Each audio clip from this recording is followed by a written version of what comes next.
Hola, ¿qué tal? Muy buenos días. Vamos a comenzar la sesión del diplomado. Les pido por favor a las y los asistentes si me ayudan encendiendo sus cámaras. Como saben, es un requisito para la asistencia y para que puedan obtener su constancia posteriormente. Me voy a presentar. Una vez hecho esto, les voy a compartir la metodología de la sesión del día de hoy y posteriormente entraremos a los puntos de debate. Bien, soy el maestro Jesús Ángel Cadena Alcalá, soy profesor de la Escuela Judicial Electoral, estoy adscrito a la unidad académica, maestro en Derecho Constitucional y Derechos Humanos, y tengo algunas especializaciones en los temas de justicia constitucional, sistema interamericano de derechos humanos y también justicia constitucional comparada. Bien, pues les voy a compartir la metodología de la sesión. El día de hoy vamos a charlar sobre lógica de las sentencias interamericanas. Es un tema bastante puntual, requiere del análisis de un par de aristas previo a llegar al tema de la estructura de las decisiones de la Corte Interamericana y desde luego hablar de las particularidades que tiene el sistema interamericano como un sistema complementario, como un sistema transnacional, regionalizado desde luego, que protege derechos humanos. Bien, la metodología de la sesión será la siguiente. Obviamente pretendo generar un tanto de debate sobre algunas sentencias en materia electoral o que se relacionan con la protección de los derechos político-electorales. Vamos a ver algunos puntos relevantes del sistema interamericano y sobre todo vamos a hablar del control de convencionalidad y cómo se ha diseñado este sistema de control en el sistema interamericano. Es decir, cuáles han sido los avances del sistema y qué precedentes son importantes para entender el control de convencionalidad.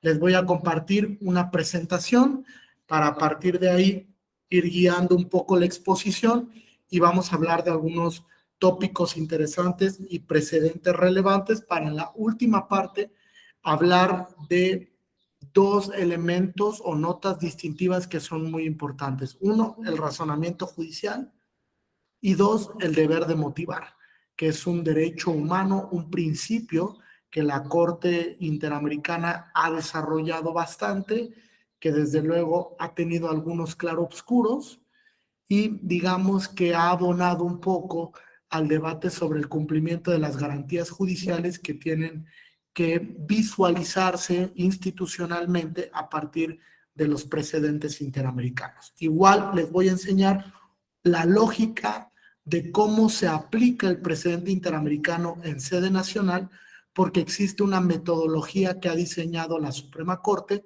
desde la contradicción de tesis 293 del 2011. Bien, no sé si hasta aquí tengan alguna duda o pregunta. No, ninguna. Perfecto. Vamos a comenzar entonces. Les comparto la presentación, si me pueden indicar cuando ya la estén visualizando.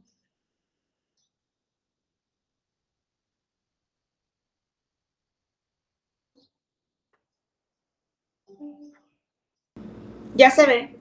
Perfecto. Muchas gracias. Bien, de buen tamaño se ven. ¿Gustan que la haga un poquito más grande? Así está bien. Así está bien, maestro, gracias. Okay, a ver. Creo que ahí se ve excelente y los alcanzo a ver bien también. Bien, perfecto. Entonces, lo primero de lo que vamos a hablar es de la argumentación convencional. Desde luego, para hablar de la argumentación convencional hay que hablar de lo que es el control de convencionalidad. Fíjense, el control de convencionalidad tiene varias características y sin lugar a duda se ha desarrollado principalmente a través de los precedentes que ha emitido la Corte Interamericana de Derechos Humanos. ¿Cuáles son esas notas distintivas del control de convencionalidad? Primero, hablar de control es hablar de examen de regularidad. ¿Qué es esto, Jorge? Cuando se establece que se va a realizar un examen de regularidad, lo que se hace es verificar que el acto, la norma o la omisión, en su caso, que desde luego también son justiciables, sean compatibles frente a una norma que ocupa un grado de primacía o que ocupa un grado de supremacía o jerarquía en el ordenamiento jurídico. Ese grado de primacía, de supremacía o de jerarquía es la que la coloca en un diferenciado normativo. Es decir, esa norma se encuentra en la cúspide y entonces condiciona a todo el resto de las normas jurídicas. Condiciona. Esa condicionante es lo que establece qué grado de compatibilidad existe. Permítame un minuto. Bien, ¿qué grado de compatibilidad existe?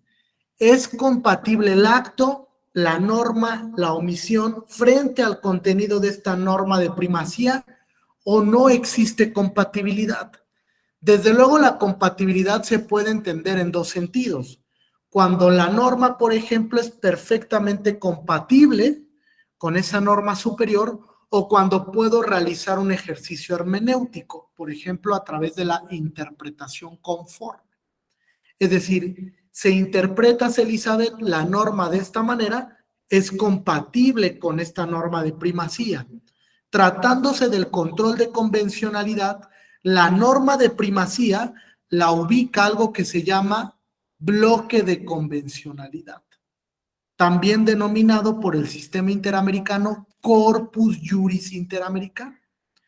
Y ese Corpus Juris Interamericano, Alhombra, se integra principalmente por tres tipos de normas. Fíjate. Primero, normas regionales. ¿Qué tipo de normas regionales tenemos? La norma por excelencia es la Convención Americana sobre Derechos Humanos, pero de la convención se van desprendiendo otras diversas que le llamamos pactos o protocolos adicionales. Por ejemplo, el Pacto San Salvador, que es el protocolo adicional a la convención en materia de derechos económicos, sociales y culturales.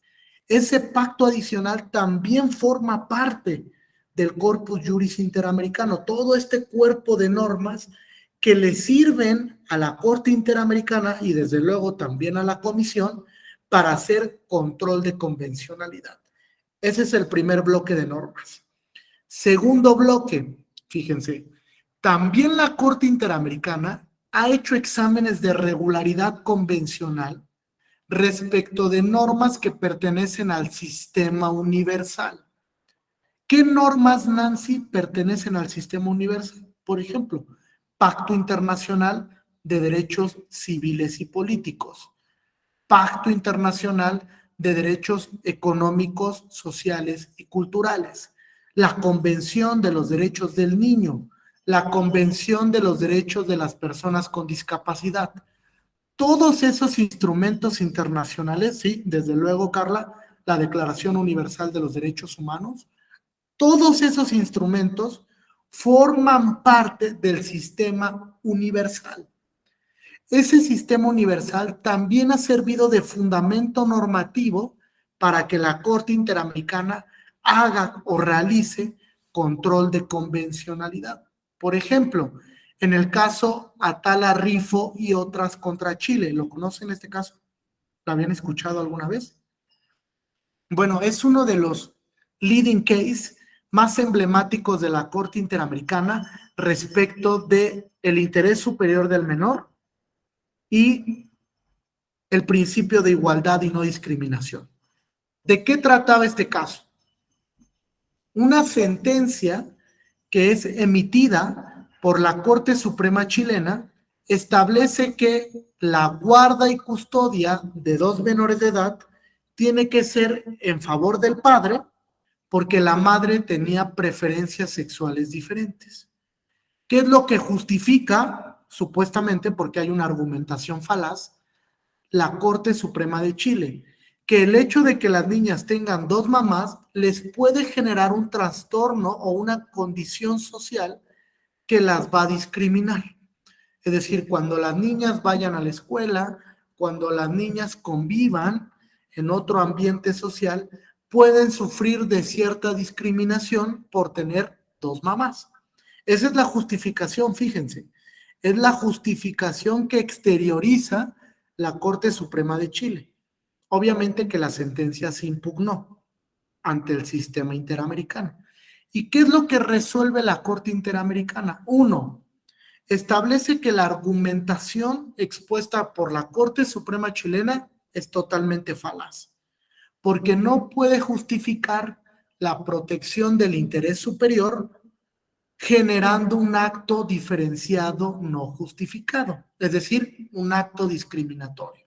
Está discriminando a la señora Atala Rifo y a su esposa por su preferencia sexual. Y eso no está permitido con base en la protección del principio de igualdad. Incluso en el sistema interamericano el principio de igualdad goza de una categoría jus cogens.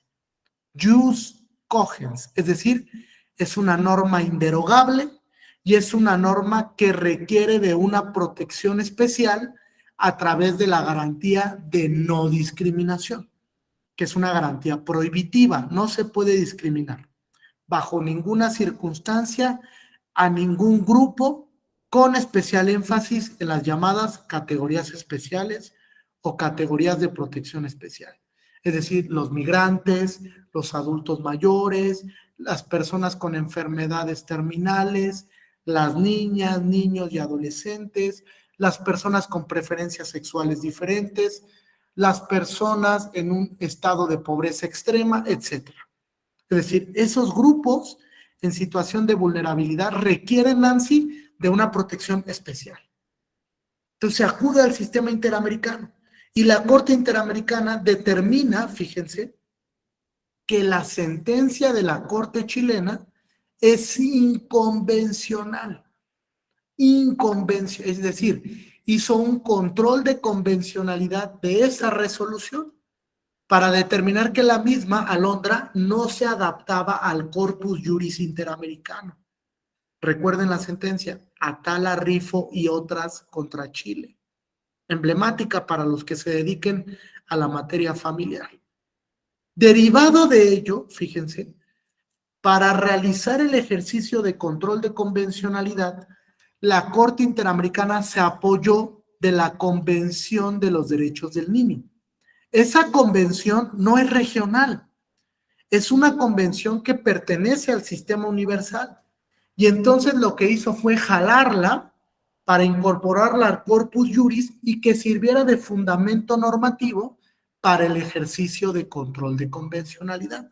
Segundo bloque de normas, aquellas que pertenecen al sistema universal o al sistema internacional también sirven de fundamento para el control de convencionalidad. ¿Correcto hasta aquí? ¿Alguna duda o pregunta? No. Tercer bloque de normas. Vamos, Pedro, al tercer bloque. Ya hablamos de normas regionales y ya hablamos de normas universales. ¿Cuál es el tercer bloque de normas? Los precedentes. Fíjense, Ricardo Guastini, que es uno de los grandes filósofos de la interpretación, establece que hay una diferencia entre disposición normativa y norma. La disposición normativa es la que configura el legislador a través del principio de libertad configurativa, evidentemente con ciertos límites. Uno de esos límites es el respeto al contenido constitucional. Y la norma se actualiza cuando esa disposición normativa ya fue interpretada. Cuando ya tenemos el contenido interpretativo de la disposición, se vuelve norma, y norma vinculante, tratándose del sistema interamericano. Fíjense, ¿qué tipo de competencias tiene la Corte Interamericana? ¿Alguien sabe? Los dos grandes rubros de competencia de la Corte Interamericana. No, pueden ir levantando su mano, ¿eh? Si hay alguna impresión respecto a esto. Elizabeth, adelante. Buenos días, maestro. Buen En día. relación a la competencia, yo considero que como es interamericana, implicaría todo lo que es América, la competencia, la obligatoriedad, bueno, de los países de América que han suscrito y han ratificado, porque tienen que ratificar también. Ok, claro, si hablamos ahí de competencia por territorio, ¿no? Digamos que el factor de competencia de la Corte Interamericana es que hayas aceptado su competencia. Es decir, que el Estado haya ratificado que efectivamente se quiere someter a la competencia de la Corte Interamericana. Exactamente, Blanca nos lo explica. Son dos rubros de competencia que tiene la Corte Interamericana, contenciosa y consultiva. Contenciosa, como su nombre lo indica, cuando hay un conflicto de un Estado frente a un particular, en donde el particular se duele de que el Estado no garantizó el contenido del derecho. Y entonces, ante la lesión o la actuación arbitraria del Estado, se surte la competencia contenciosa de la Corte Interamericana. Obviamente, una vez que pasó por el filtro de la comisión, porque primero se tiene que emitir un acuerdo o proveído de admisibilidad, donde se analiza el caso en concreto, se ven las premisas y se verifica que efectivamente estemos frente a un caso de violación a derechos humanos. Ese informe de admisibilidad pasa por el filtro de la Comisión Interamericana. Una vez que se admite, pueden pasar varias cosas, Elizabeth. Una de ellas, que el Estado acepte la responsabilidad. Que el Estado diga, sí, efectivamente, yo violé el contenido del derecho y entonces acepto la responsabilidad y reparo la violación. Hay diferentes mecanismos de reparación. Incluso la Corte Interamericana ha diseñado el concepto de reparación integral del daño. Reparación formal y reparación material. Es decir, cuando se restituye en el goce del derecho antes de que existiera la violación. ¿Correcto hasta aquí? Ahora, ese grande rubro de facultad contenciosa es el que establece la posibilidad para que la Corte Interamericana emita una sentencia estimatoria, en donde determine que el Estado violó el derecho, que es responsable de la violación y establezca las medidas de reparación integral en términos de la Convención Americana. ¿Correcto? Ese es el primer gran rubro de competencia. Segundo rubro, consultivo. ¿Qué es esto? Cuando un Estado le consulta a la Corte Interamericana cómo debe interpretar el contenido de un derecho. Tiene duda sobre la interpretación del contenido de ese derecho o cómo debe garantizarlo o protegerlo o, en su caso, maximizarlo o potencializarlo. Cuando tiene dudas sobre la interpretación y aplicación de ese derecho humano en particular, puede someter su duda interpretativa al sistema interamericano.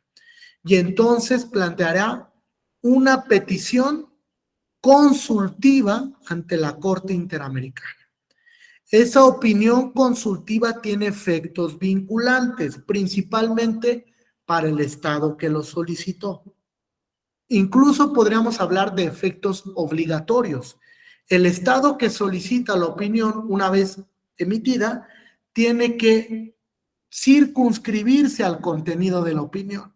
Es decir, lo tiene que cumplimentar debidamente. ¿Correcto hasta aquí? Esa opinión consultiva genera, fíjense, algo que se llama cosa interpretada. ¿Habían escuchado? El concepto cosa interpretada. Bueno, el concepto cosa interpretada viene desde luego desde la teoría general de la interpretación y la argumentación jurídica. Y la cosa interpretada lo que nos dice es, el tribunal estaba facultado para interpretar el contenido de la norma, palomita. El tribunal racionalizó la interpretación jurídica de la norma, palomita. El tribunal ocupó el razonamiento judicial para darle contenido a la norma, palomita. Una vez que se cumplen con esos estándares, podríamos decir que la interpretación del tribunal es lógica, es coherente y es válida desde el punto de vista normativo. Por eso es que llamamos cosa interpretada a la sentencia que dota de contenido una norma y entonces establece que esa interpretación es vinculante, es obligatoria para otros órganos jurisdiccionales. Lo mismo hace la Suprema Corte. Cuando la Suprema Corte emite jurisprudencia por precedente o por reiteración o por sustitución, lo que está haciendo es generando una interpretación que es vinculante para los demás órganos. Incluso la ley de amparo establece que esa interpretación es vinculante para todos los tribunales del país, para todos los órganos jurisdiccionales. Obviamente, dependiendo las circunstancias del caso en concreto, porque también habrá oportunidad en la que el tribunal pueda separarse de la jurisprudencia de la Corte si es que no es aplicable al caso en concreto. ¿Correcto hasta aquí? Entonces, dos grandes rubros de competencia: contenciosa, consultiva. La última opinión consultiva que emite la Corte Interamericana es precisamente en materia electoral y fue respecto a si la reelección era un derecho o no. La Corte Interamericana determina que la reelección no es un derecho, es una posibilidad. Es una posibilidad que se desprende del derecho a ser votado o ser elegible. Derivado de ese derecho existe la posibilidad de que tú te reelijas, ya sea al siguiente periodo o bien que interrumpas el periodo y posteriormente puedas acceder a ese cargo de elección popular, lo que llamaríamos reelección consecutiva o no consecutiva. ¿Correcto hasta aquí? Pero no es un derecho, es una posibilidad que deriva de otro que sí es un derecho humano reconocido por el artículo 23 de la Convención Americana. Entonces, contenciosa, consultiva, los dos grandes rubros de competencia de la Corte Interamericana. Desde luego, para llegar a la Corte Interamericana hay un filtro. Estadísticamente, fíjense, la Corte Interamericana resuelve más o menos entre 8 y 10 asuntos al año. 8 y 10 asuntos al año, es decir, el filtro nos indica que la mayoría de los casos se quedan en el terreno de la Comisión Interamericana, porque no se actualizaron todos los supuestos de admisibilidad y también porque la Corte Interamericana no tiene una gran capacidad económica. No es como el Tribunal Europeo de Derechos Humanos, que en proporción, fíjense, el Tribunal Europeo resuelve más de 20,000 asuntos al año, el Tribunal Europeo, mientras que la Corte resuelve 10 máximo. Entonces, en proporción no tienen la misma carga de trabajo, porque desde luego no tienen la misma capacidad económica. El Tribunal Europeo está financiado por la Unión Europea, entonces tiene una gran capacidad económica. De hecho, tiene mucho personal y sus jueces actúan de manera permanente. Todo el tiempo están realizando funciones jurisdiccionales, mientras que en el sistema interamericano el juez actúa de manera itinerante. Es decir, solo cuando hay periodo de sesión está en la Corte Interamericana, en la sede principal que se encuentra en San José, Costa Rica, y el demás periodo de tiempo se puede dedicar a otra actividad, principalmente académica o de difusión. ¿Correcto hasta aquí? Entonces son los dos grandes rubros de competencia. Ahora, derivado de la competencia contenciosa y consultiva, se emite algo que se llama jurisprudencia interamericana. Jurisprudencia interamericana. Es decir, fíjate, Jorge, el sistema interamericano, digamos que genera jurisprudencia a través de precedentes. Un solo precedente de la Corte Interamericana constituye jurisprudencia y entonces es vinculante para los estados parte. ¿Qué grado de vinculación? Me preguntará Alondra. Depende, desde luego.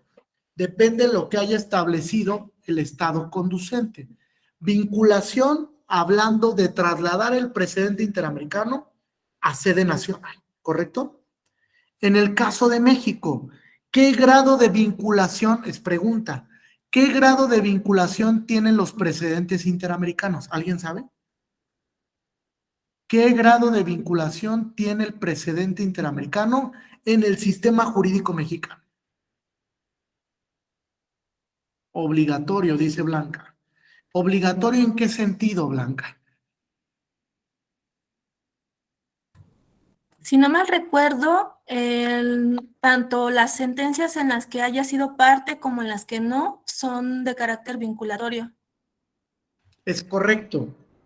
Así es. A partir de la contradicción de tesis 293 del 2011, 293 del 2011, apúntenla, del Pleno de la Suprema Corte Mexicana, se estableció que todos los precedentes contenciosos y consultivos son vinculantes para todas las autoridades nacionales. Todos son vinculantes, Alondra. ¿Qué quiere decir? Que hay un cierto grado de vinculación del juez nacional frente a lo resuelto por la Corte Interamericana. Es decir, tiene que estar en constante diálogo con el precedente interamericano. A eso le llamamos diálogo jurisprudencial. Cuando un caso del sistema interamericano nos puede servir para un caso en concreto en sede nacional, jalamos el precedente y lo aplicamos en el caso en concreto. A eso le llamamos diálogo jurisprudencial. Desde luego que hay una metodología, hay un test, ahora lo voy a explicar. Con lo que quiero concluir es que el tercer bloque de normas se integra por la jurisprudencia interamericana. Es decir, todo ese bloque de control de convencionalidad, ese bloque que llamamos corpus juris interamericano, se compone de los siguientes elementos. Tratados internacionales regionales, 1. Tratados internacionales que pertenecen al sistema universal, 2. Y tercer bloque, jurisprudencia interamericana, contenciosa y consultiva, que es vinculante para el ejercicio de control de convencionalidad. Todo eso en su conjunto, Pedro, forma parte de lo que llamamos corpus juris interamericano, cuerpo de normas del sistema interamericano que sirve de fundamento para el llamado control de convencionalidad. En resumen, el control de convencionalidad es ese examen o contraste de regularidad en el que voy a enjuiciar un acto, una norma o una omisión frente al corpus juris interamericano. ¿Por qué, Alondra? Porque el corpus juris está aquí arriba y el acto, la norma o la omisión están aquí abajo. Están supeditadas a respetar el contenido del corpus juris, y en caso de que no lo respeten, fíjense, en caso de que el acto, la norma o la omisión no respete el contenido del corpus juris, en un control concentrado de convencionalidad se podrá declarar su invalidez. Y la invalidez provoca eficacia erga omnes, es decir, eficacia general. Si la Corte Interamericana declara la inconvencionalidad de una norma, de un acto o de una omisión, la consecuencia es un efecto invalidatorio o anulatorio. ¿Correcto hasta aquí? Incluso, fíjense, Jorge, la Constitución Nacional de un Estado puede ser susceptible de control de convencionalidad. Y si la Corte Interamericana determina que la Constitución no es acorde con el corpus juris interamericano, la puede invalidar y obligar a que el Estado parte modifique su Constitución para hacerla compatible con este cuerpo normativo. Ya sucedió en un caso, recomiendo su lectura, es el caso Olmedo Bustos contra Chile. coloquialmente conocido como la última tentación de Cristo. ¿Vale? ¿Dudas o preguntas? No. Ahora, sí, Jorge, adelante.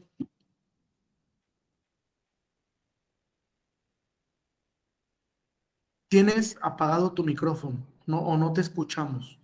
Perdón, es que con los audífonos no se escucha mi voz. Pero Adelante. estoy tomando apuntes y, bueno, en el caso de la facultad consultiva que tiene la Corte Interamericana, cuando se va a la cosa interpretada, usted nos dijo que tiene que tener 3 elementos: la racionalidad, que esté facultada la Corte Interamericana, que se sometan a su jurisdicción los estados, y el razonamiento judicial, los convenios, los tratados internacionales que cite la propia Corte Interamericana para la opinión consultiva. Pero nos dijo que si cumple con estas 3 características, es lógica, válida, y me faltó un elemento, no sé, ahí como... Sí, si cumple con esos 3 estándares, entonces la sentencia que emita la Corte Interamericana en su facultad consultiva es lógica, válida y racional. Recuerden que la racionalidad hoy por hoy es muy importante, porque es lo que justifica la decisión, que hay una justificación o congruencia interna y externa.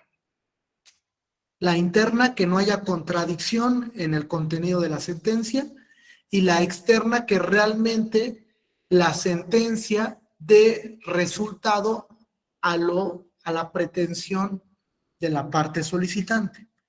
Es decir, si la Corte Interamericana le solicitaron que interpretara si la reelección era un derecho o no, ella tenía que dar respuesta a esa pregunta. Si no da respuesta categórica a esa pregunta, no hay justificación externa, porque no está cumpliendo o satisfaciendo la pretensión de la parte solicitante.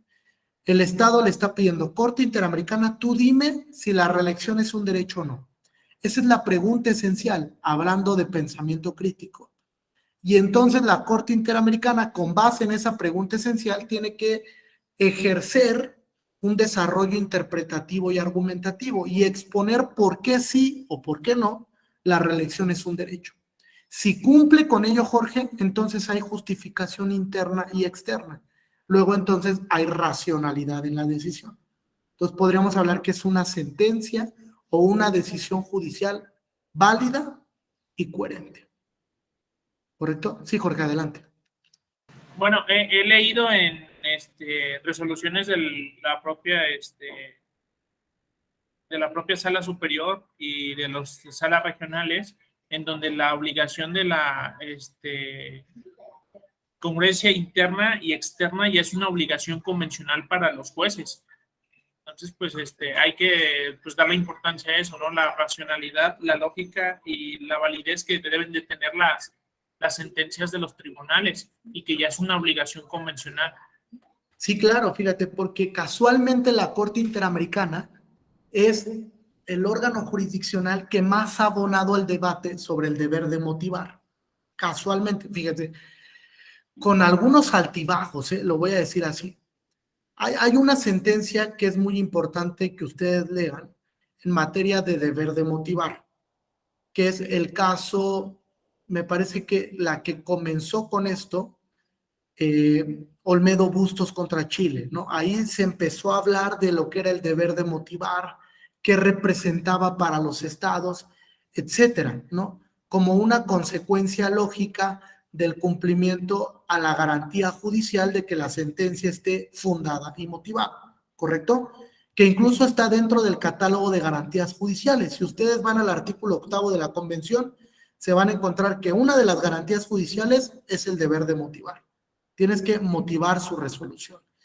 Y el deber de motivar lo entendió la Corte durante mucho tiempo como la obligación de exteriorizar, de que la persona entienda la sentencia, porque eso cumple con 2 propósitos, fíjate. Uno, de que la sentencia está debidamente construida. Y 2, abre la posibilidad, Jorge, para que yo impugne la sentencia. Porque si no conozco los motivos y los fundamentos, ¿cómo impugno la sentencia? Entonces, parte de la lógica de la Corte Interamericana es, tienes que motivar porque eso va a darle oportunidad a la persona de que vaya y cuestione el resultado de esa decisión. En México, pues tenemos un sistema recursivo en la mayoría de las materias. Entonces, una vez que una autoridad emite una sentencia, regularmente esa sentencia es impugnable o es revisable ante otro órgano. Tratándose de la materia electoral, pues sigue la misma lógica, ¿no? Si se emite una sentencia o una resolución por parte del INE, esa puede ser impugnable a través del recurso de apelación o a través de un JDC, dependiendo. Y entonces va a ir escalando la cadena impugnativa hasta llegar a la sala superior en un recurso de reconsideración, por ejemplo, ¿no? Entonces, dependiendo el sistema, se va a establecer el sistema recursivo. Ello entonces vincula a que toda autoridad jurisdiccional o toda autoridad que ejerza materialmente funciones jurisdiccionales tenga o esté vinculada al deber de motivar, ¿vale? Como esta exteriorización. Sin embargo, hay una sentencia que es un tanto problemática, se las voy a compartir, de hecho les voy a compartir el link para que la lean, que es el caso BPR y BPC contra Nicaragua. BPR y BPC contra Nicaragua. ¿Por qué es problemática respecto del tema del deber de motivar? Fíjense, porque aquí se da un caso especial o sui generis que prácticamente ya no se dan en América Latina. Se emite una sentencia a través de algo que se llama Tribunal de Jurados, ¿vale? Prácticamente ha desaparecido esto, salvo Nicaragua y, bueno, Estados Unidos, que mantiene el régimen de sentencia a través de Tribunal de Jurados. Prácticamente en América Latina ha desaparecido, ¿vale? En Nicaragua sigue vigente este sistema. Entonces llega un caso de violación al sistema interamericano que fue juzgado a través del Tribunal de Jurados. Fíjense, hay una característica del Tribunal de Jurados que es no emite una sentencia por escrito. ¿Están de acuerdo? Solamente hay un veredicto en el que el jurado, una vez que escuchó el desfile probatorio, determina si emite una sentencia de condena o absuelve. Eso es lo que pasa naturalmente en este sistema. ¿Por qué es problemático? Fíjense, porque la Corte Interamericana ha dicho que la exteriorización se da por escrito. Nunca le había llegado un caso de Tribunal de Jurados. Y entonces tiene que cambiar toda su línea jurisprudencial y decir, con las problemáticas que eso conlleva, que también la sentencia que emita un Tribunal de Jurados de manera oral cumple con el deber de motivar. Ojo, eso es bastante problemático, porque el Tribunal de Jurados no motiva la sentencia. Lo único que hace es, a través del razonamiento que puede tener una persona, determinar si hay culpabilidad o inocencia, pero no motiva la decisión. No hay un examen de punibilidad, por ejemplo, de culpabilidad, de nexo causal, etcétera, que se da naturalmente en el tema penal.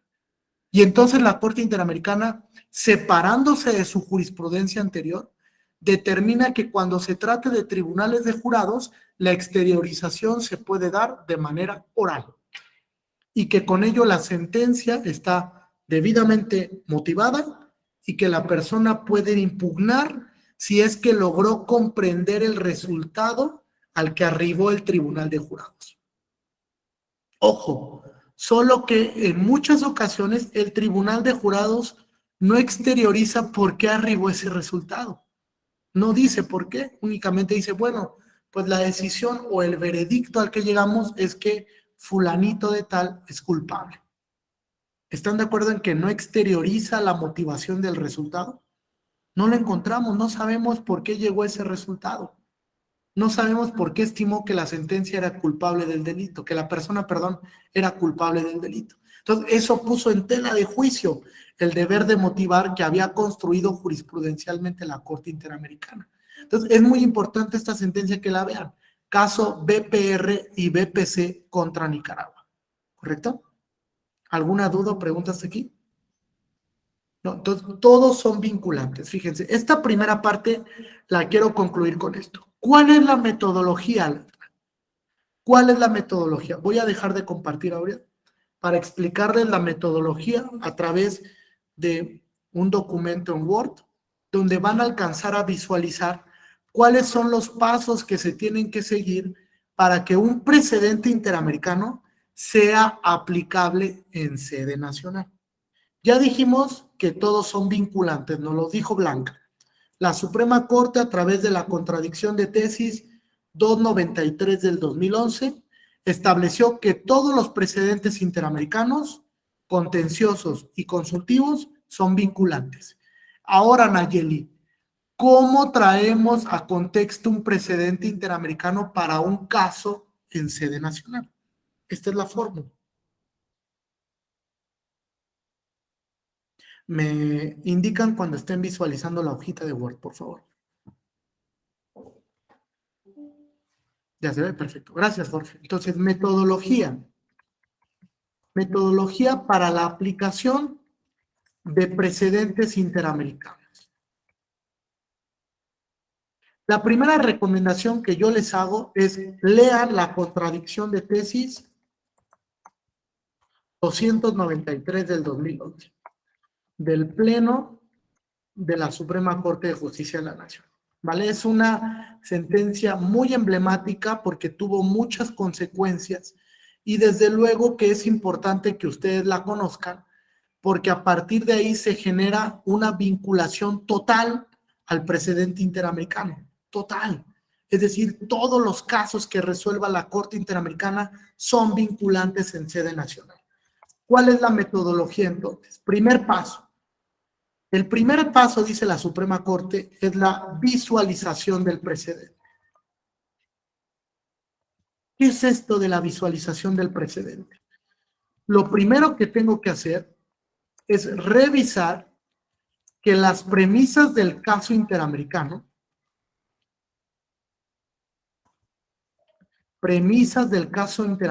sean compatibles o coincidentes con el caso en concreto. ¿Vale? Compatibles o coincidentes con el caso en concreto. Es decir, voy a revisar que las premisas fácticas del caso que resuelve la Corte Interamericana sean parecidas al caso que yo estoy planteando o que estoy resolviendo, en caso de que sea órgano jurisdiccional. Ojo, ningún caso es igual. Esa es una premisa importante. En materia jurisdiccional, ningún caso va a ser igual. Puede que haya premisas coincidentes o que el elemento fáctico particularmente sea parecido, pero nunca va a ser igual. Por eso es que no existe una única forma de resolver todos los casos. Cada caso se atiende con base en las premisas en concreto. ¿Correcto hasta aquí? Entonces visualizo el precedente. ¿Es parecida a las premisas del caso interamericano al caso nacional? Palomita. Si es así, entonces voy al segundo paso. Fíjense. ¿Qué pasa en el segundo paso? Diversidad de precedentes. ¿Qué es la diversidad de precedentes? Para resolver el caso en concreto, puede que exista un criterio nacional aplicable y un criterio interamericano, que los dos sean aplicables al caso en concreto, Alondra. Tanto el criterio nacional como el criterio interamericano le sirven al órgano jurisdiccional para resolver el caso. ¿Están de acuerdo? Entonces, si tengo un criterio nacional y un criterio interamericano que sirven para resolver el caso, lo que debo buscar, dice la Suprema Corte, es la armonización de precedentes. Es decir, hacer compatible el precedente nacional con el precedente interamericano, de tal manera que ambos los pueda yo aplicar en ese caso en concreto. Aquí viene una pregunta, fíjense. ¿Pueden existir casos en los que los precedentes nacional e interamericano no sean armonizables? Es decir, puede existir un caso en concreto en el que yo tenga un precedente nacional y un precedente interamericano, pero la Corte diga algo, la Corte mexicana, y la Corte interamericana diga otra cosa distinta, sí es posible. Va a haber casos en los que no pueda llegar a la armonización. Y entonces me preguntará Jorge, ¿y en esos casos qué se hace? Si no puedo armonizar los precedentes, ¿cómo resuelvo la aplicación? Bueno, no, el test de proporcionalidad es para otra cosa, ¿vale? Es para analizar restricciones a derechos. O sea, si una norma restringe un derecho, ocupo el test de proporcionalidad como metodología. Aquí lo que debo de hacer, Jorge, es ocupar la hermenéutica. ¿Y la hermenéutica a través de qué? Me dirá Jorge, de algo que se llama principio pro persona. ¿Cómo se aplicaría esto? Fíjense, muy sencillo.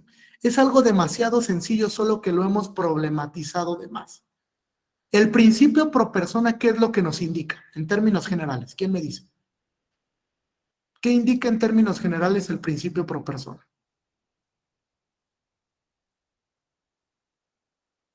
¿Alguna impresión que tengan? ¿Lo han ocupado alguna vez para un caso en concreto? A ver, Blanca. Significa que se debe de preferir la norma que optimice de mejor manera los derechos humanos,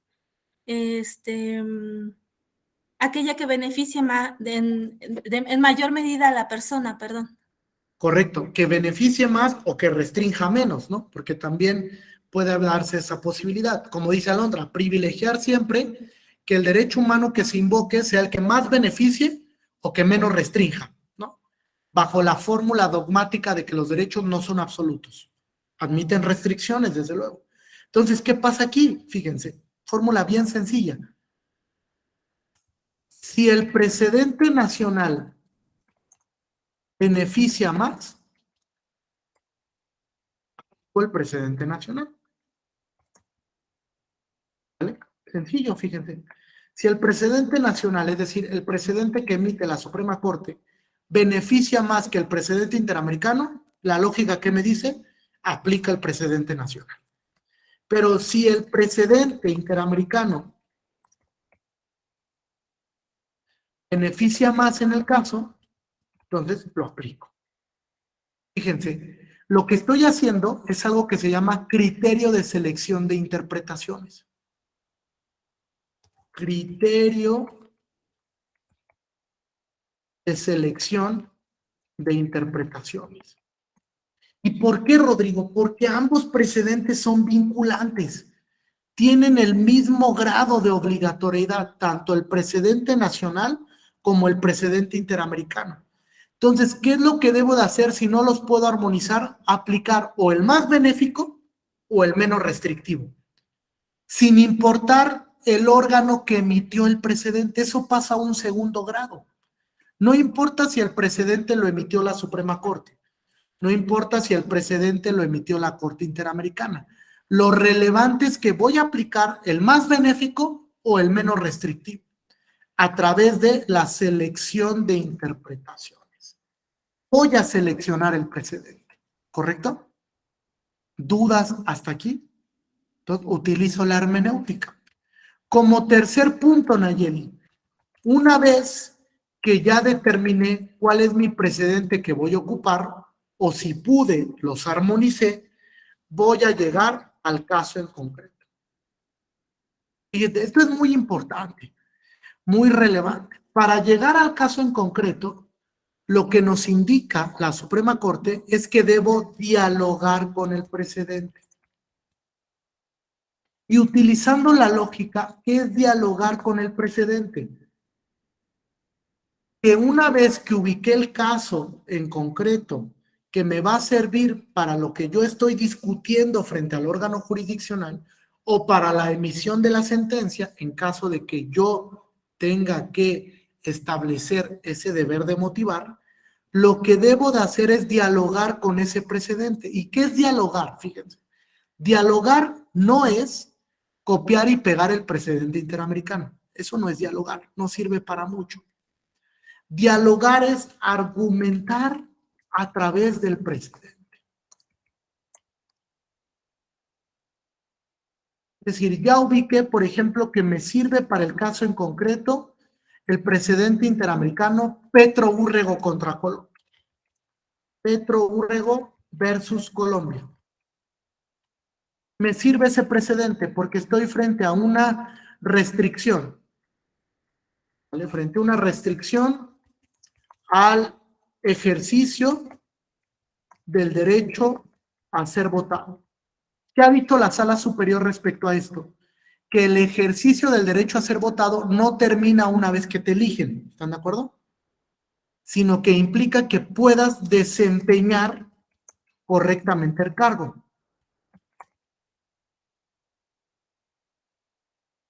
¿Vale? Desempeñar correctamente el cargo.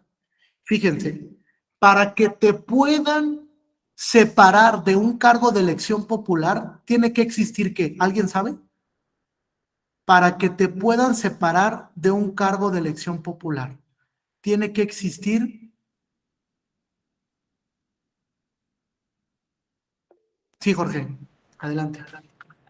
Una resolución firme de la autoridad competente en la que te suspendan tus derechos político-electorales. Perfecto, fíjate, de autoridad, y esto lo ha dicho la Corte Interamericana, judicial, incluso lo ha dicho la Sala Superior, para que realmente se pueda limitar el derecho a ser votado, tiene que existir una resolución firme, que adquiera la calidad de cosa juzgada, emitida por una autoridad jurisdiccional, solo jurisdiccional a la hombre, ningún otro tipo de autoridad, solo autoridad jurisdiccional. ¿Qué sucedió con el caso Petro Úrrego? El señor Petro Úrrego era alcalde de Bogotá, desempeñaba ese cargo. De repente llega la Fiscalía General de Justicia, que le está investigando por un delito, y determina la Fiscalía separarlo del cargo. Dice la Fiscalía, bueno, como está siendo investigado por un delito, yo, con base en mi facultad constitucional, fíjense, ahí hay una clara incompatibilidad de la Constitución frente al artículo, fíjense, tienen que leer ese artículo 23 de la Convención Americana sobre Derechos Humanos, ¿vale? Ese artículo es el que reconoce los derechos políticos. ¿Correcto hasta aquí? Ese artículo 23 establece que, efectivamente, si te van a separar de un cargo público o de elección popular, tiene que ser por conducto de una resolución de autoridad jurisdiccional. En este caso, la Fiscalía no era autoridad jurisdiccional, era autoridad administrativa, porque incluso, aunque tiene cierta autonomía, cumple con funciones de prosecución de los delitos, que son funciones o facultades administrativas. ¿Bien hasta aquí? Entonces la Fiscalía decide separarlo del cargo. Denlo de baja del cargo, sepárenlo y suspendan el ejercicio de su derecho político electoral. Llega el caso hasta el sistema interamericano y la Corte Interamericana establece dos cosas. Uno, que la Fiscalía no podía suspender o inhabilitar del cargo al señor Petro Úrrego. ¿Por qué? Porque no era autoridad jurisdiccional. Y segundo, fíjense, que como restricción al derecho a ser votado, la Constitución colombiana no era compatible con el artículo 23 de la Convención. Solo que la Corte Interamericana le faltó un poco de autoridad para declarar la inconvencionalidad de la Constitución colombiana. Digamos que no se quiso echar ese round con Colombia. ¿Y qué prefirió? Un ejercicio de interpretación conforme. Se lo sacó de la manga, porque no había viabilidad para la interpretación conforme. Es decir, la Constitución colombiana era claramente inconvencional. Y entonces debió de haber declarado su inconvencionalidad y exhortado a Colombia a que modificara su Constitución. Sin embargo, se saca de la manga el ejercicio de interpretación conforme y le dice a Colombia, oye Colombia, en estos casos tu fiscalía no puede inhabilitar cargos de elección popular. ¿Cómo debes de interpretar la norma? Con base en el artículo 23. Si vas a inhabilitar a una persona que desempeña un cargo de elección popular solamente puede ser a través de sentencia firme emitida por autoridad judicial, ¿correcto? Incluso esto es compatible con lo que resuelve la Sala Superior en el caso del listado de personas infractoras en materia de violencia política por razón de género. Porque la Sala Superior dice que ese listado que crea el INE solo tiene efectos declarativos o publicitarios, pero no con ello se suspende el ejercicio de los derechos político-electorales. Para que exista la suspensión o cancelación de esos derechos, tiene que existir sentencia emitida por autoridad judicial. ¿Correcto hasta aquí? Bien, entonces, dialogo con el precedente, ¿cómo? Argumento a través del precedente. Ya jalé el precedente, ya me di cuenta que me sirve para un caso en concreto, entonces empiezo a argumentar de manera lógica y coherente. Expongo las razones del por qué me sirve ese precedente. Por eso yo les recomiendo que se inscriban al diplomado que tenemos de argumentación jurídica, porque ahí tenemos taller de cómo argumentar. Por ejemplo, yo doy la materia de argumentación convencional y ahí les explico cómo jalar el precedente argumentativamente para construir argumentos lógicos, para decir, este precedente me sirve por esto, y empiezo a redactar entonces. Utilizo las premisas, desde luego, del silogismo, pero también las premisas de la argumentación principialista. Y aquí les voy a recomendar un libro. Déjenlo traigo para mostrárselos.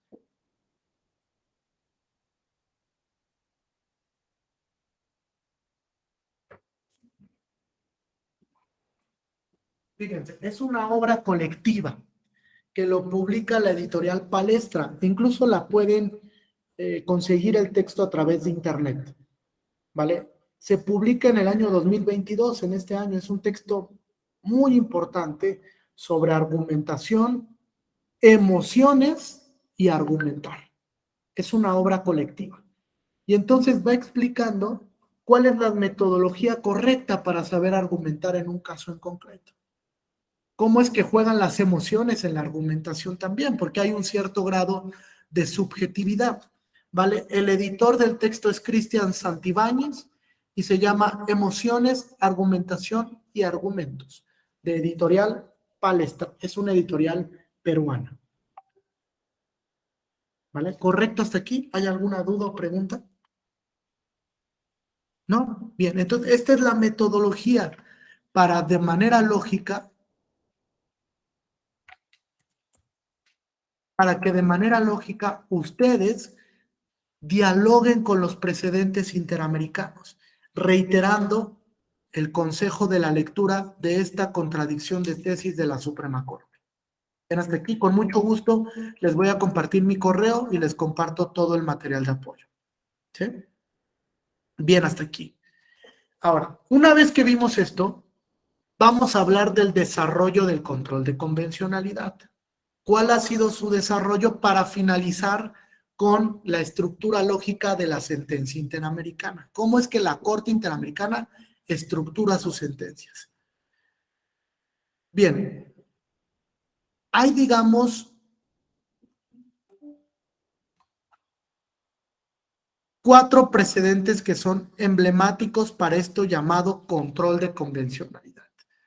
El precedente de origen es el caso Mirna Marchand contra El Salvador. En ese precedente de origen, por primera vez se habló de control de convencionalidad, refiriéndose a ese concepto, a la confrontación de la norma o del acto frente al bloque de convencionalidad. ¿Vale? Acto en diferentes sentidos, porque puede ser un acto positivo, puede ser un acto negativo o puede ser un acto omisivo, que también son enjuiciables en el sistema interamericano. Y para ello se habló por primera vez de algo que se llama el efecto útil. El efecto útil de las normas interamericanas. ¿Cómo se compone el llamado efecto útil? Hay 2 factores para hablar de efecto útil.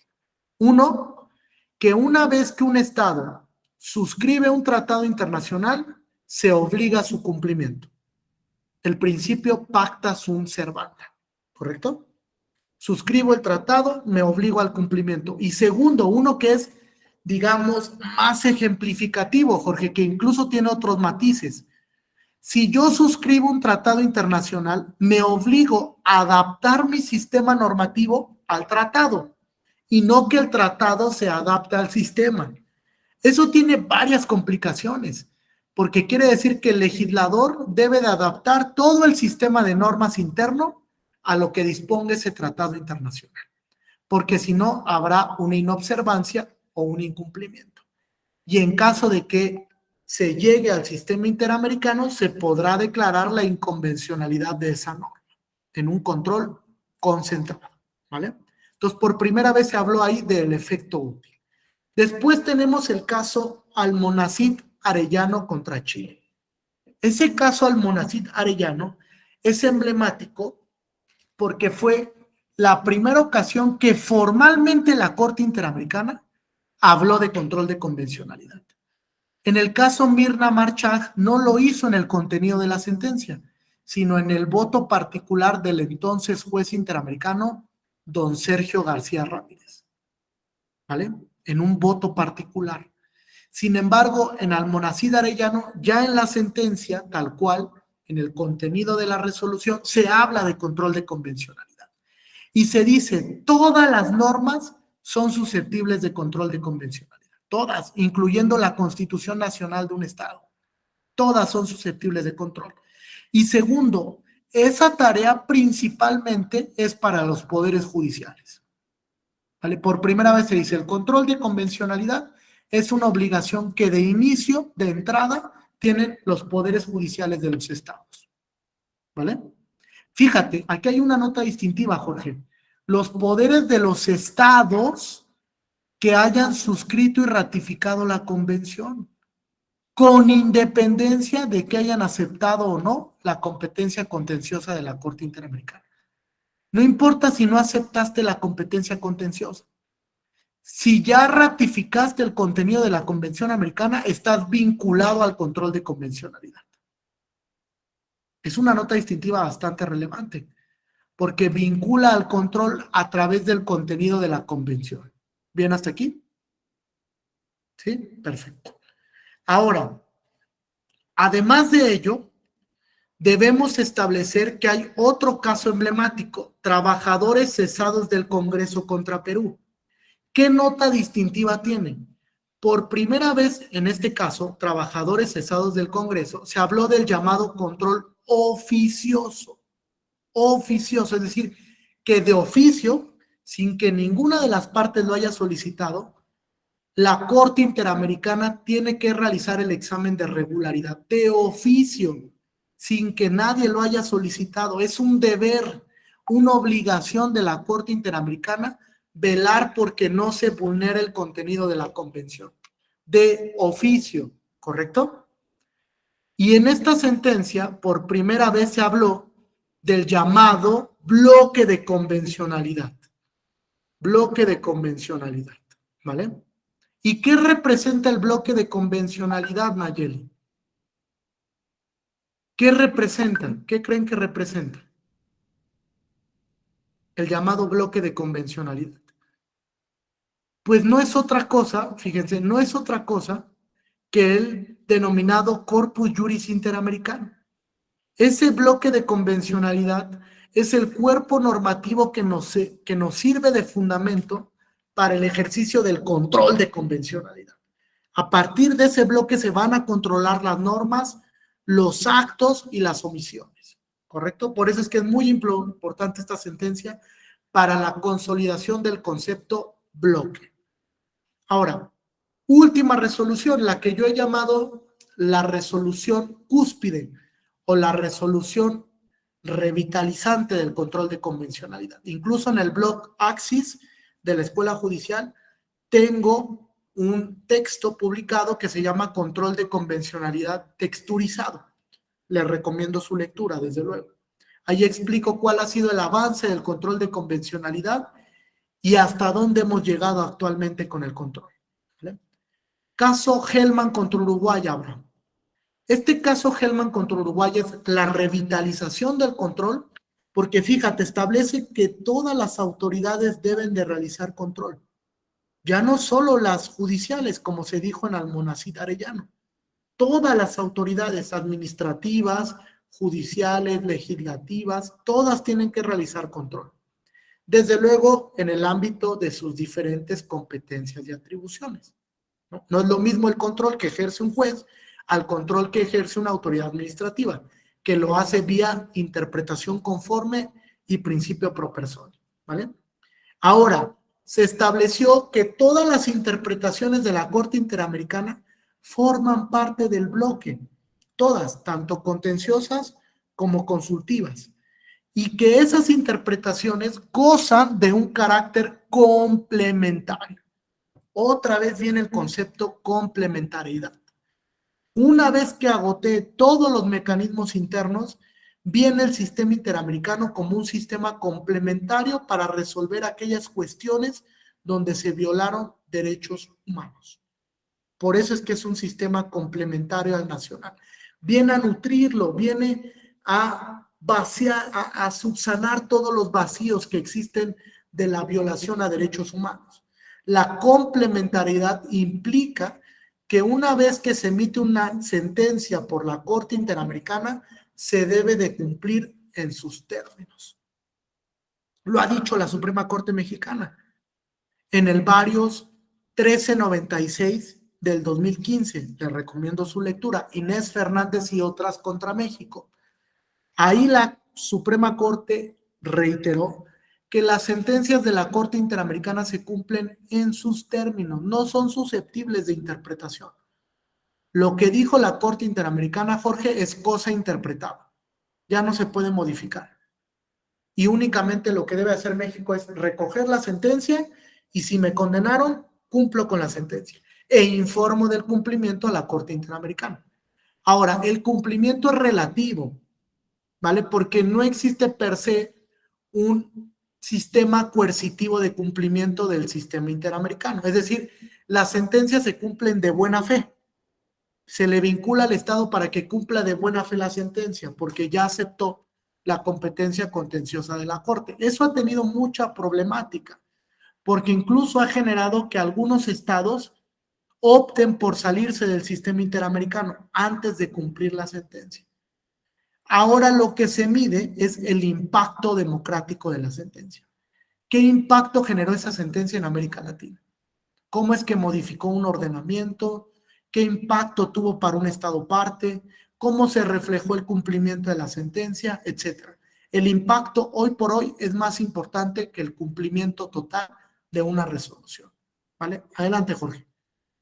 No, pues en el sistema jurídico mexicano, pues afortunadamente tenemos los incidentes de cumplimiento de sentencia. Debería de existir a nivel interamericano, pues algo parecido, porque es el derecho de la tutela judicial efectiva, donde se cumpla en lo que ya está vinculado como Estado. Sí, claro, totalmente de acuerdo. Solamente que no se le ha dotado de esos dientes a la Corte Interamericana, principalmente porque se condiciona el apoyo. Volvemos a lo mismo, fíjense. ¿Quién apoya financieramente a la Corte Interamericana? La OEA, la Organización de los Estados Americanos. La aportación al sistema interamericano es voluntaria, no es obligatoria.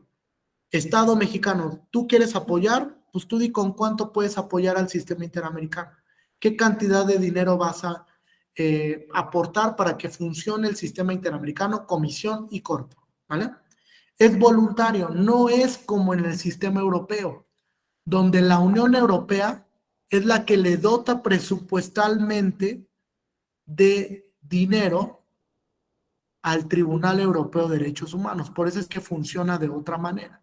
Y por eso es que tiene la capacidad personal, la capacidad funcional, la capacidad administrativa, desde luego, para resolver esos 10,000 casos al año. En el caso del sistema interamericano, no se cuenta con esa capacidad presupuestal. La Corte Interamericana en muchas ocasiones se ve disminuida en cuanto a su presupuesto para el ejercicio de sus sesiones públicas. Por eso es que a veces solo sesiona 2 veces al año, máximo 3 cuando bien nos va, y resuelve 3 o 4 casos en esas sesiones. ¿Qué es lo que sucede, Jorge? Que si se establece este sistema de cumplimiento obligatorio, muchos de los estados, lamentablemente, por una cultura incorrecta de cumplimiento de sentencias, van a optar por salirse del sistema interamericano. Y no conviene, lo hablo con causa fundada, porque existen casos, por ejemplo, República Dominicana, por ejemplo, Brasil, que no han querido cumplir sentencias, Venezuela, desde luego. Y entonces, al no querer cumplimentar la sentencia, optan por salirse del sistema interamericano. Me salgo y entonces ya no me puedes juzgar. Ojo, lo que ha optado la Corte Interamericana inteligentemente es, bueno, Venezuela, te saliste del sistema interamericano en 2017, correcto. A partir de 2017 hacia el futuro, no te puedo juzgar.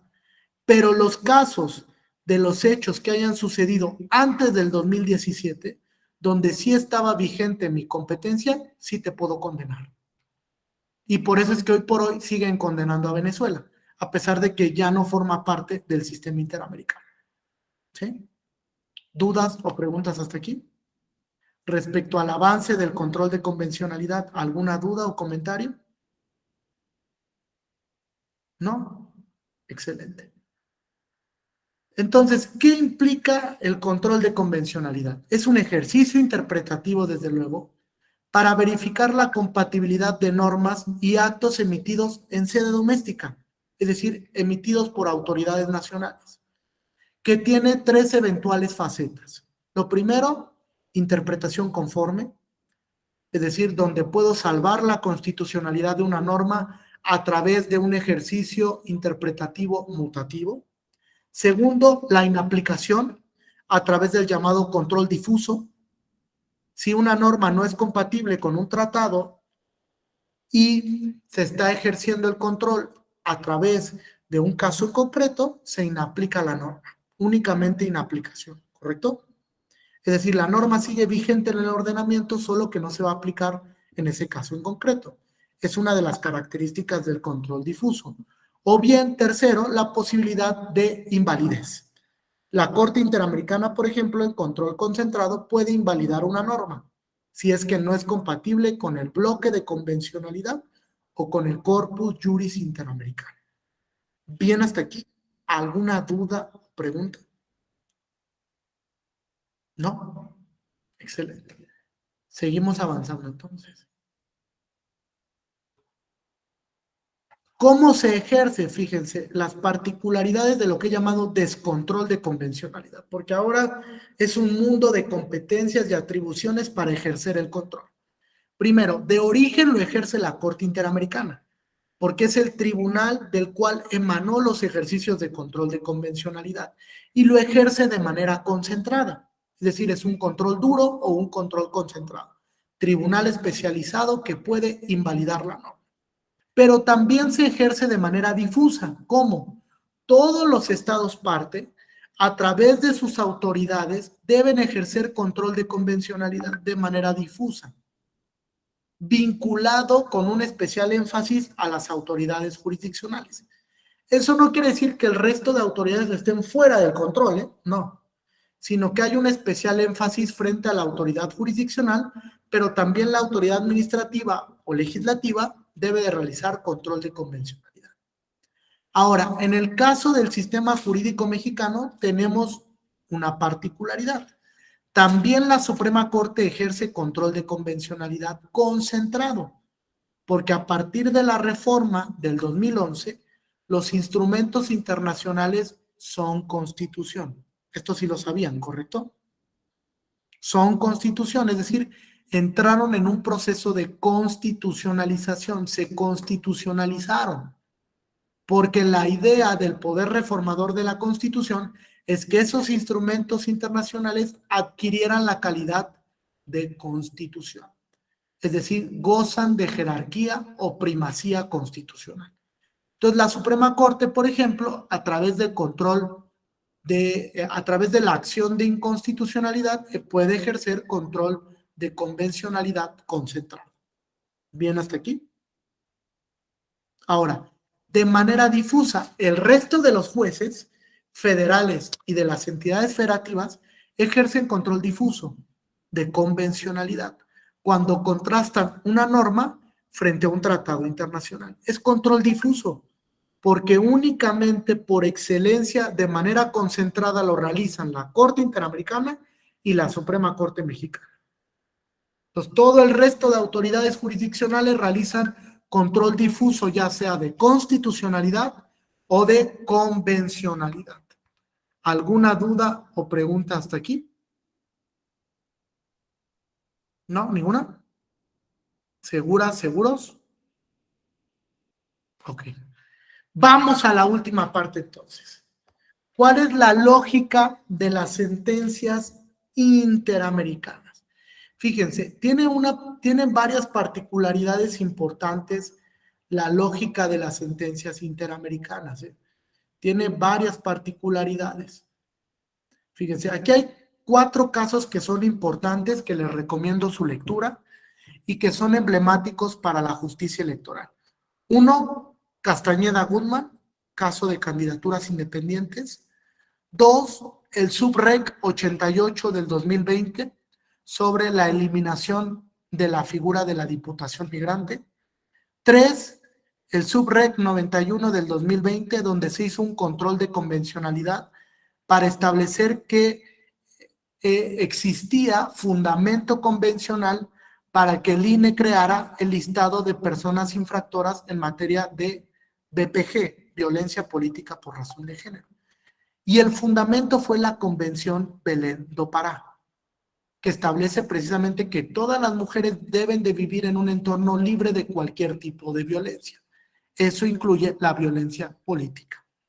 El fundamento es ese, y la consecuencia es que si eventualmente te incluyen en este listado y existe sentencia firme que declare que cometiste BPG, pierdes el modo honesto de vivir. Y perdiendo esa calidad, no puedes ser candidato a un cargo de elección popular, candidato o candidata, ¿correcto? Y un caso emblemático el último caso contencioso en materia de derechos políticos es Petro Urrego contra Colombia. Petro Urrego contra Colombia. Bien.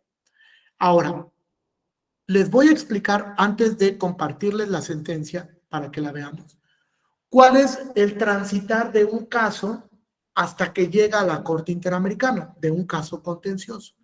Fíjense, el primer requisito es, Pedro, agotar definitividad.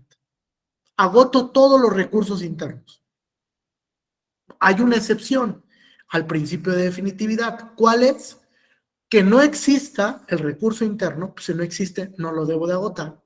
O bien, el retardo injustificado en la resolución o en atender el caso. Fíjense, les cuento un caso. Loaiza López Soto contra Venezuela. Un caso de tortura sexual cometida en agravio de una señorita. Los familiares de la señorita Loaiza López Soto denunciaron ante el Ministerio Público posibles actos de secuestro, de tortura y de violencia sexual por parte de la expareja de la señorita Loaiza. Fíjense, pasaron 6 años. 6 años sin respuesta alguna. En sede ministerial no le resolvieron nada a las ofendidas, ni siquiera dieron con el paradero de la víctima. La familia de la señorita Loaiza dice, oye, pues no tengo que esperar a agotar los recursos internos, ¿están de acuerdo? Han pasado 6 años y la autoridad no me ha dado respuesta. Se actualiza una excepción al principio de definitividad y entonces acuden al sistema interamericano. Desde luego pasando por el filtro de la Comisión Interamericana. ¿Vale? ¿Qué es lo que sucede? Se presenta algo que se llama queja individual. Queja individual, que ahora se puede presentar por escrito. Queja individual, sistema interamericano. Esa queja individual del sistema interamericano se puede presentar de manera digital. De hecho, les voy a compartir el manual de la presentación de las quejas individuales. En ese manual les explican cómo deben de presentar una queja individual y el portal para que ustedes la presenten es el sistema de peticiones y casos. Ahí pueden presentar o mandar por correo electrónico su queja con todos los archivos en PDF. Es decir, no es necesario que presenten de manera física en Washington, D.C. su queja individual. Ahora lo pueden hacer a través del sistema electrónico, que se activó en su 100% a partir de la pandemia por COVID-19, ¿correcto? Presento mi queja individual. Derivado de la presentación, obliga a la comisión a emitir algo que se llama auto de admisibilidad o de inadmisibilidad. Si la queja es relevante, si reúne las características de un asunto trascendente en materia de violación a derechos, que está circunscrito al bloque de convencionalidad, se admite la queja individual.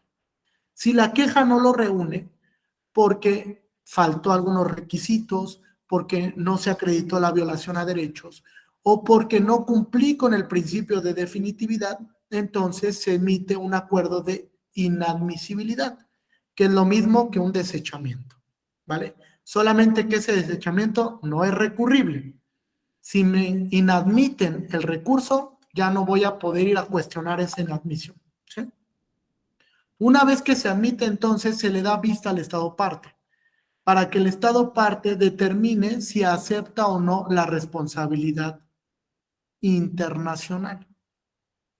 Si no acepta la responsabilidad internacional, entonces la Comisión Interamericana evalúa el caso y si determina que hay importancia y trascendencia, lo emite, lo remite a la Corte Interamericana de Derechos Humanos, ¿vale?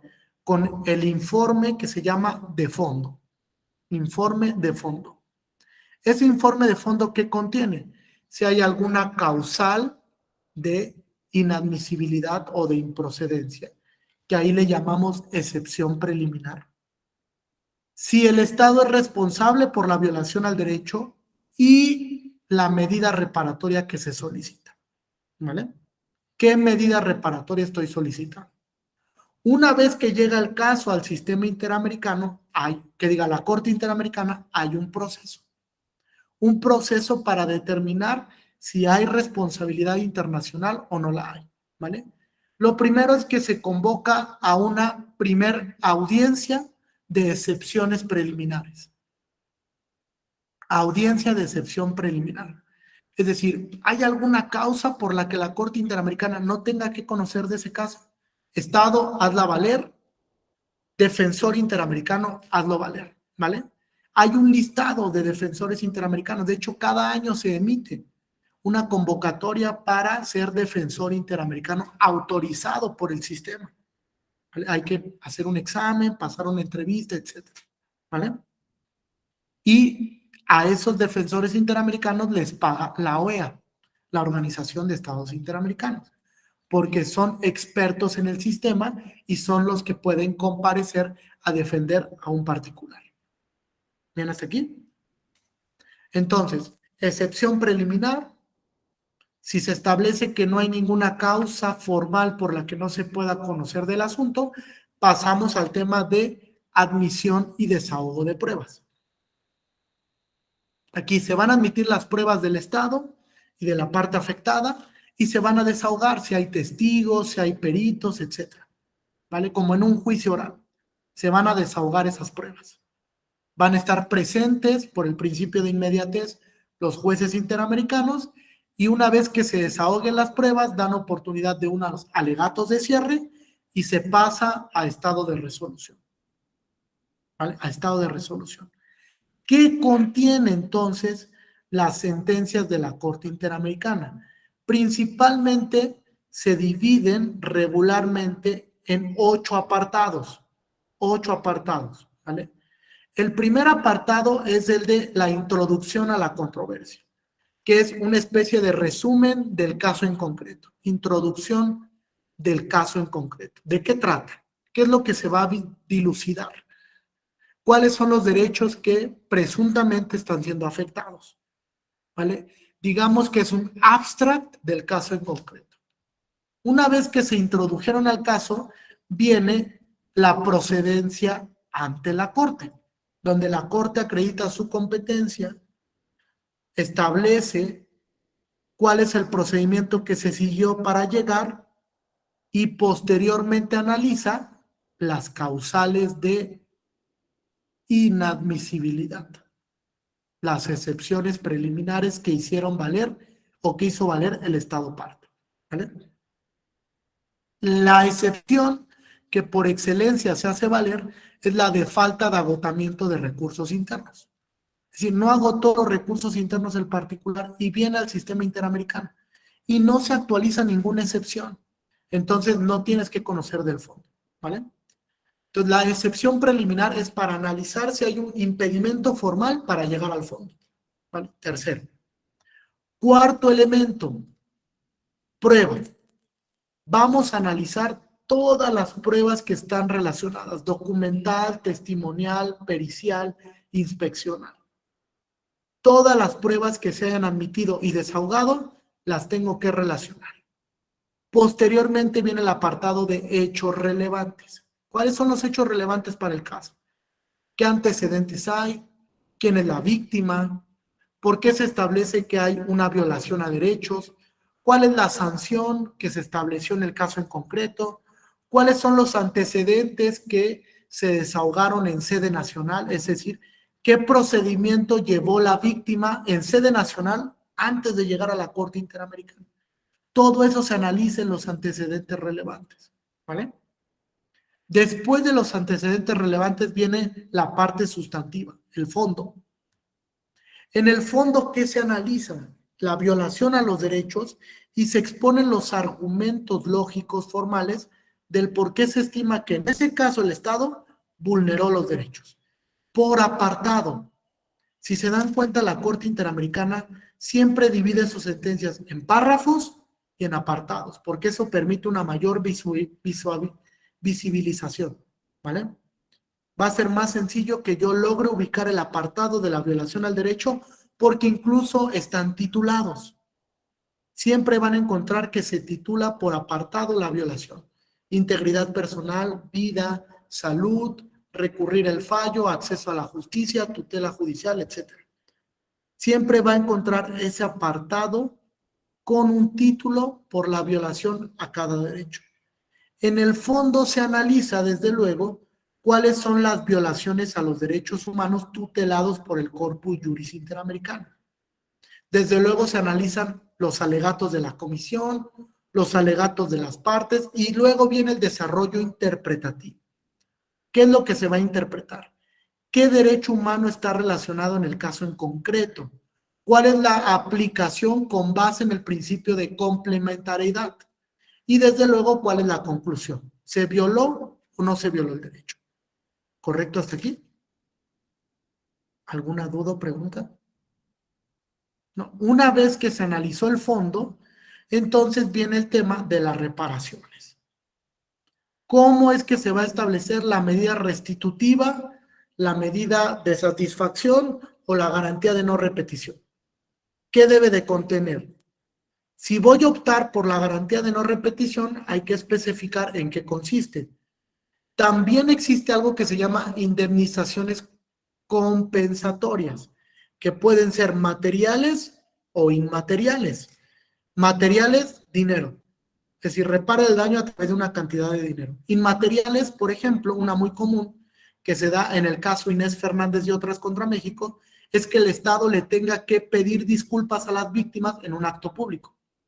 Entonces convocaron a las víctimas al Senado de la República y en el Senado de la República el secretario de Relaciones Exteriores y el presidente de la mesa directiva le pidieron una disculpa a las víctimas por haberle violado sus derechos. Esa es una reparación inmaterial, por daño inmaterial en sus sentimientos, en sus afectos, ¿vale? Entonces, la reparación se divide objetivamente en dos supuestos: las medidas de no repetición y de satisfacción y las medidas compensatorias, ¿vale? No repetición y satisfacción y medidas compensatorias materiales en cantidad de dinero o inmateriales, además de los gastos y costas que también se pueden condenar. Y finalmente van a encontrar los puntos resolutivos. En el punto resolutivo que se expone, Pues si el Estado fue responsable de la violación o no. Se establece desde luego si se desestimó o no una excepción preliminar y por cada rubro se establece por qué es responsable de la violación de manera individual. El número de votos a favor y en contra de la sentencia y posteriormente si existe algún voto particular, algún voto concurrente o algún voto disidente de manera parcial. Y las razones del por qué se vota en contra o a favor de la resolución. ¿Correcto hasta aquí? ¿Alguna duda o pregunta? ¿Ninguna duda ni pregunta? Ok. Bien. Esa estructura lógica de las sentencias lo que conlleva es que una vez que se emite la sentencia, se pasa a la etapa de ejecución, como yo le decía a Jorge. Llegado a la etapa de ejecución, lo que tiene que hacer la Corte Interamericana es vincular al Estado por conducto de la Secretaría de Relaciones Exteriores o el Departamento de Relaciones Exteriores, dependiendo del sistema, si es centralista o federalista, ¿vale? Realiza la notificación al Estado parte y le da un plazo razonable para que cumpla con la sentencia. Desde luego está supervisando el cumplimiento a través de algo que se llama visitas in loco. ¿Lo habían escuchado? Visitas, se los voy a poner aquí en el chat, para que incluso lo puedan visualizar. Esas visitas son de supervisión del cumplimiento. Supervisión del cumplimiento, donde viene un representante del sistema interamericano a sede nacional a supervisar cómo va el cumplimiento de una determinación de la Corte. Supervisar cómo va el cumplimiento, ¿correcto? Ahora, en estos tiempos, más que el cumplimiento, como yo le mencionaba a Pedro y a Jorge, se reza por el impacto de la sentencia. Por ejemplo, el caso Radilla tuvo un impacto muy importante para el sistema mexicano en materia de derechos fundamentales, porque a partir del caso Rosendo Radilla se modificó la Constitución para establecer el catálogo o el capítulo de derechos y garantías y además se vinculó al control difuso. Tuvo un impacto muy importante. Sin embargo, fíjate, Gabriela, a la fecha esa sentencia no está totalmente cumplida, porque una de las medidas que estableció la Corte Interamericana es dar con el paradero del señor Radilla. Y materialmente a la fecha ha sido imposible. Entonces, más que medir el cumplimiento exacto e irrestricto, que desde luego es importante, hay que ver qué impacto democrático tienen las sentencias. ¿Cómo es que se está dialogando con esos precedentes? ¿Y a qué resultado me está llevando el diálogo con ese precedente? A través de la lógica interpretativa, desde luego. ¿Por qué o cómo es que se está dialogando con el precedente interamericano en casos en concreto? ¿Y para qué está sirviendo ese diálogo? Tomando en cuenta que los casos actualmente contenciosos y consultivos son vinculantes, es decir, tienen un grado de obligatoriedad. Sí, Gabriel, adelante. Perdón, maestro, nada más antes de que se me vaya el avión, había mencionado que el sentido de los votos puede ser particular, concurrente o disidente de manera parcial. Entonces, ¿este tercero en qué se distingue de los otros dos? Ok, que el voto disidente quiere decir que estoy de acuerdo en una parte de la sentencia, pero en otra parte muy en concreto disiento del razonamiento que se expuso, no concuerdo con el razonamiento. Es únicamente por cuanto hace el razonamiento. Exactamente, por cuanto hace el razonamiento, disiento de esta parte. O sea, sí, los jueces llegaron a esta conclusión, pero yo disiento en este apartado sobre el razonamiento que se expuso. El voto particular se da porque estoy en contra de la resolución. No comparto el criterio, entonces emito voto particular. Y el voto concurrente se da porque estoy de acuerdo con la resolución, pero en algún sentido preferiría otra argumentación diferente. O sea, preferiría que se argumentara de otra forma, ¿no? Y por eso se va el voto concurrente. ¿Sí? El voto disidente siempre va a ser parcial, porque si no es voto particular. Si estoy totalmente en desacuerdo con el sentido del fallo, emito mi voto particular. ¿Sí? Es voto, llamamos en sala superior voto de minoría, ¿no? Fíjense, a veces las minorías son las mayorías. Les pongo un ejemplo. En el tema del control judicial de actos parlamentarios, una sentencia reciente de la Sala Superior. La línea jurisprudencial de la Sala Superior había sido que los actos parlamentarios no eran susceptibles de control judicial, porque existía un principio de inviolabilidad parlamentaria que está en la Constitución, donde, bueno, viene el debate en el seno del Congreso de la Unión, Cámara de Diputados, y derivado de ese debate se generan ciertos actos que van en menoscabo del honor de alguien o que generan violencia política por razón de género. Con el anterior criterio, ese acto no era susceptible de control judicial. Es decir, no procedía el JDC, por ejemplo. Con el nuevo criterio, que es ahora el de las minorías, es decir, triunfaron las minorías años después, se estableció que cuando se genera un acto en el seno que puede ser violatorio del principio de igualdad, de paridad, o conformar violencia política por razón de género, sí es susceptible de control judicial. Y actualmente procede el JDC. Les pongo el caso en concreto. Una legisladora a nivel local pertenece a la bancada de un partido político, no voy a dar nombres, y el partido político de un día a otro dice, te vamos a sacar de la bancada. ¿Por qué? Pues porque no nos está gustando cómo estás actuando, porque aparte ya no te vamos a convocar a las sesiones de la Jucopo, etc. Y la sacan de un día para otro. Contra esa determinación del grupo parlamentario, del partido político, decide impugnarla a través de un JDC.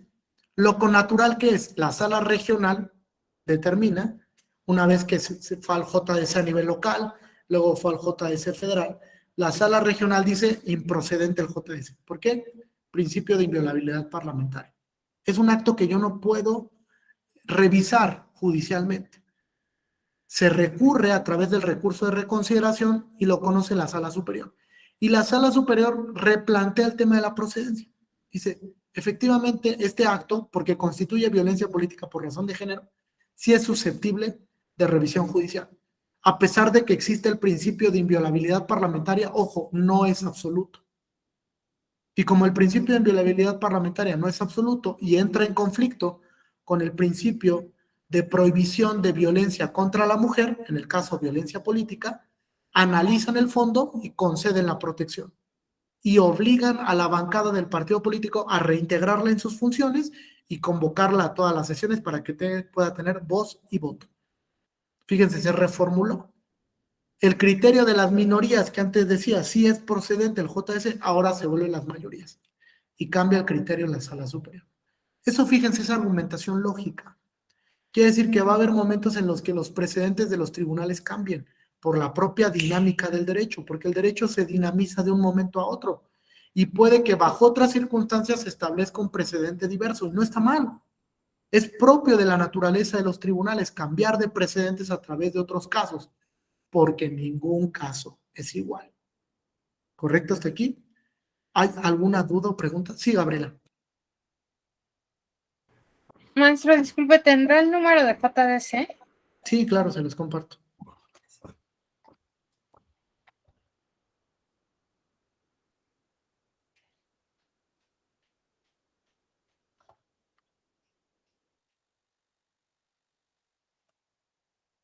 Estoy abriendo, para compartírselos.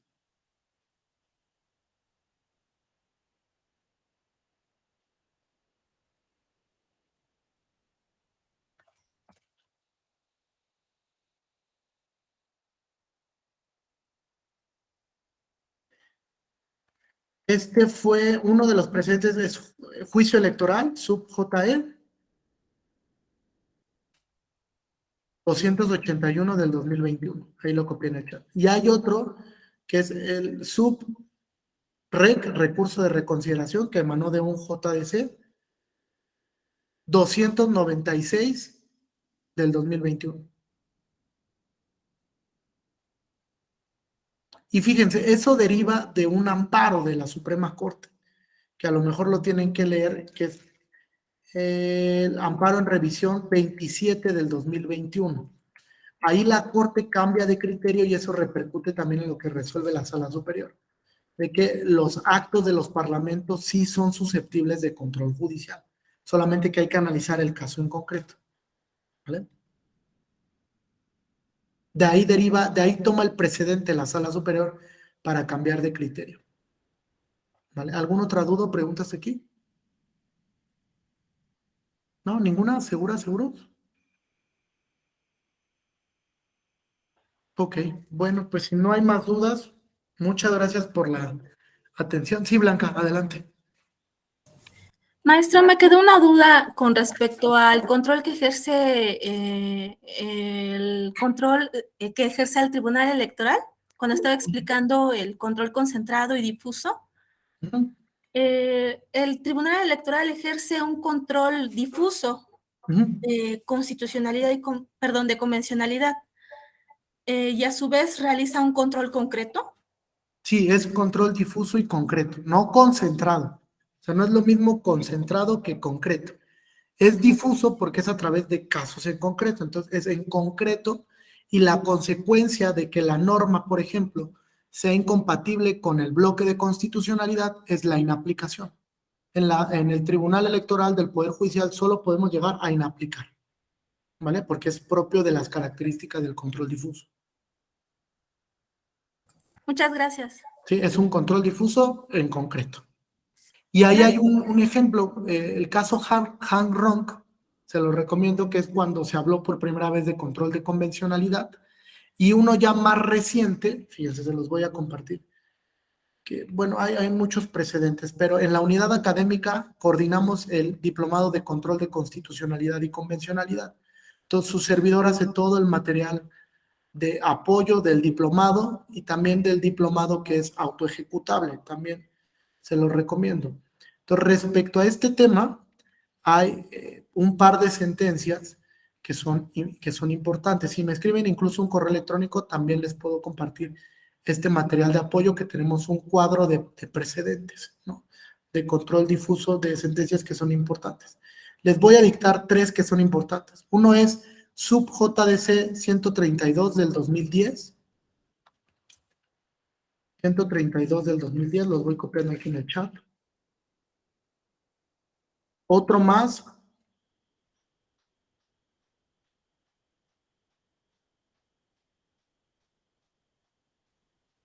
Subrec 538 del 2015, que es el caso de una norma que limitaba la posibilidad de ofrecer otro tipo de pruebas y se estableció una interpretación conforme, era una restricción al debido proceso y al acceso a la justicia.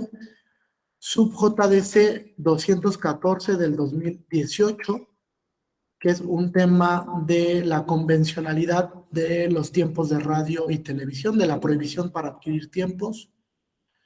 Tenemos otro que es el de si los niños fueran candidatos, que fue un spot muy sonado en el 2018. Es el Subrec 594 del 2018. Y uno ya más reciente que a mí me gusta mucho es el Subrec 588 del 2018, porque es una inconstitucionalidad de una omisión legislativa respecto de la integración de